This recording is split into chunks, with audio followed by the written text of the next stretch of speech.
जगदियां जोता वाली माता तेरी सदा ही जय। बोलिए हनुमान जी महाराज की जय।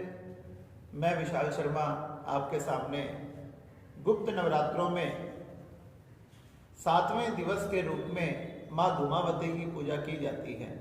माँ धूमावती जिनका रूप अत्यंत विकराल तथा भयानक है, जिनका रूप देखते ही दुष्टों का हृदय कांप जाता है, जिन्होंने श्वेत रंग के वस्त्र पहने हुए हैं तथा उनके सफेद रंग के खुले हुए बाल हैं, उनका रूप एक बूढ़ी विधवा स्त्री के रूप में दिखाया गया है, जो कि शमशान में घोड़े के रथ पर चित्रित किया हुआ है।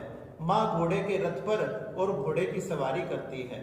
माँ को शमशान की देवी भी कहा गया है। माँ धूमावती माँ अशुभ चीजों से जुड़ी हुई मानी जाती है, जैसे कि कौवा, चतुर्मास की अवधि। चतुर्मास जिसमें कोई भी मंगल कार्य जैसे विवाह आदि नहीं होते, माना जाता है माँ धूमावती इन सब कार्यों से जुड़ी हुई है। माँ धूमावती एक अत्यंत शक्तिशाली तथा 10 महाविद्याओं में 7वीं विद्या के रूप में पूजी जाती है। माँ धूमावती की कहानी अत्यंत रोचक है। माँ का हथियार, माँ का अस्त्र तथा शस्त्र उनका सूप ही है। माना जाता है दीपावली के समय में माँ का प्रस्थान तथा माँ लक्ष्मी का आगमन होता है। दीपावली से पहले नरक चतुर्दशी पर हम हमारे घर की साफ सफाई तथा कूड़ा करकट को घर से बाहर निकालते हैं और प्रार्थना करते हैं, हे माँ धूमावती, हमारे घर से इस दरिद्रता को आप दूर ले जाओ और हे लक्ष्मी मैया, आप घर में आगमन करो। माना जाता है कि ये धूमावती कोई और नहीं, लक्ष्मी मैया की बड़ी बहन ही है, जिसे हम अलक्ष्मी के रूप में भी जानते हैं। अलक्ष्मी ही धूमावती के नाम से जानी जाती है। कहा जाता है एक समय के अनुसार जब भगवान शंकर और माँ सती कैलाश पर्वत पर विराज रहे थे, तो भगवान शंकर अपनी समाधि में लीन थे। माँ सती को अत्यंत भूख सताने लगी। माँ भगवान शिव के पास गई, प्रार्थना करने लगी कि हे भगवान, हे देवादिदेव महादेव, मुझे भूख की पीड़ा सता रही है, आप मुझे कुछ खाने के लिए दीजिए। इस प्रकार माँ भगवान शंकर से बार बार प्रार्थना करने लगी तथा भगवान शंकर अपनी समाधि में लीन थे, उन्हें कुछ भी सुनाई नहीं दिया। बार बार माँ के प्रार्थना करने पर भी भगवान शिव ने अपनी समाधि नहीं तोड़ी। माँ को अत्यंत क्रोध आया। माँ ने अपने श्वास को रोका और जैसे ही अपनी श्वास को रोका, भगवान शंकर को उस सांस के साथ ही निगल गई। जैसे ही भगवान शंकर को निगल गई, माँ की भूख तो शांत हो गई, लेकिन भगवान शंकर के कंठ में जो विष था, उस विष के कारण माँ की देह से धुआं निकलने लगा।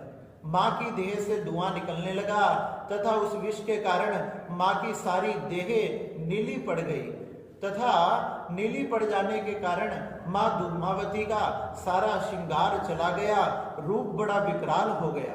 इस प्रकार से भगवान शंकर माया के द्वारा सती के शरीर में से फिर से बाहर आए तथा भगवान शंकर ने कहा कि हे प्रिय, ये तुम्हारा रूप कैसा हो गया है। सती को बड़ी चिंता हुई, कहने लगी, हे देवादिदेव महादेव, ये मुझसे क्या हो गया, मुझसे बड़ा अपराध हो गया।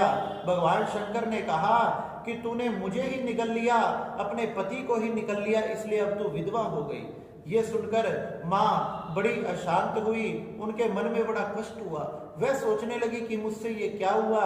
तब भगवान शंकर ने समझाते हुए कहा, इसमें तुम्हारा कोई दोष नहीं है, यह विधि का विधान है।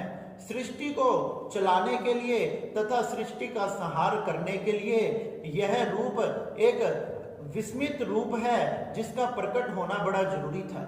ये एक लीला द्वारा ही प्रकट हुआ जा सकता था, इसलिए तुम्हारे मन में ये सब विचार आए। एक लीला के द्वारा ही ये रूप प्रकट हुआ, इसलिए अब तुम चिंता मत करो, ये तुम्हारा धूमावती अवतार कहलाएगा तथा इस अवतार की भी पूजा होगी।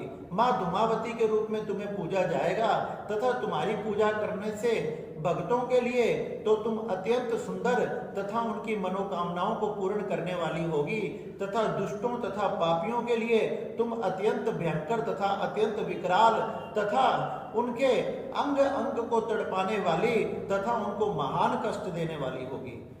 हे सती, तुम माँ धूमावती के रूप में पूजी जाओगी, तुम 10 महाविद्याओं में पूजी जाओगी, तुम किसी प्रकार भी चिंता ना करो। माँ धूमावती की पूजा अत्यंत रोगों को काटने के लिए तथा टूने टपकों को काटने के लिए तथा दुष्ट पापियों से बचने के लिए माँ धूमावती की पूजा की जाती है। माना जाता है माँ धूमावती इस ब्रह्मांड का अंतिम ज्ञान प्रदान करती है तथा हमारे मन के अंदर जो मत्सर बहते हैं, मोह लोभ लालच, इन सबको काटती है।